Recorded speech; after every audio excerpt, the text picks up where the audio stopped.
નમસ્કાર, આપ જોઈ રહ્યા છો સ્પાર્ક ટુડે ન્યૂઝ। સિનોર તાલુકા પંચાયતની સાદલી 2 બેઠક ખાલી પડેલી બેઠક હતી, જેના પર યોજાઈ હતી પેટા ચૂંટણી, જેમાં ભાજપના ઉમેદવાર પ્રકાશ પટેલની 1105 મતોથી ભવ્ય જીત થઈ છે, જેના કારણે ભાજપના કાર્યકર્તાઓમાં ખુશીની લહેર છે।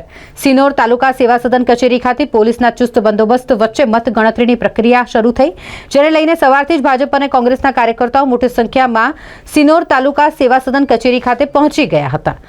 ત્યારે સાદલી 2 ની ખાલી પડેલી બેઠક માટે યોજાયેલ પેટા ચૂંટણીમાં ભાજપના ઉમેદવાર પ્રકાશ પટેલને 1649 મત અને કોંગ્રેસના ઉમેદવાર કનુભાઈ પટેલને 544 મત મળતા પ્રકાશભાઈ પટેલની 1105 મતોથી ભવ્ય જીત થઈ, જેને લઈને ભાજપના કાર્યકર્તાઓમાં ખુશીની લહેર પ્રસરી ગઈ છે। અત્રે ઉલ્લેખનીય છે કે નવનિયુક્ત સિનોર તાલુકા ભાજપ પ્રમુખ સંકેત પટેલે પોતાની આગેવાનીમાં યોજાયેલ પ્રથમ ચૂંટણીમાં જીત મેળવી ખૂબ જ સુંદર શરૂઆત કરી હતી।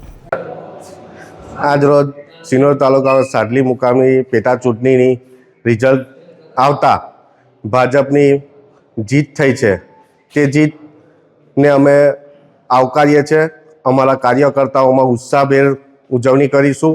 તેમજ આ સીટ એક ભાજપ તરફી સીટ હતી, પણ પહેલેથી જ ભાજપ હતી, પણ અત્યારે એટલા બધા મતથી અમે જીત્યા છે, તેમાં અમારા ભાજપના કાર્યકર્તાઓમાં ફૂલ જોશથી ઉત્સાહથી આ જીતને અમે આવકારીએ છીએ।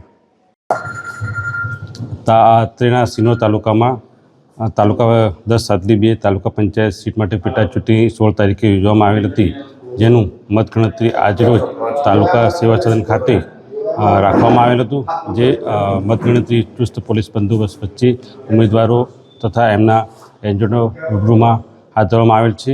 જે પૈકી કનુભાઈ મોહનભાઈ પટેલને 544 મત મળ્યા હતા, પ્રકાશભાઈ કનુભાઈને 1649 મત મળ્યા હતા, નોટાને 23 મત મળ્યા હતા।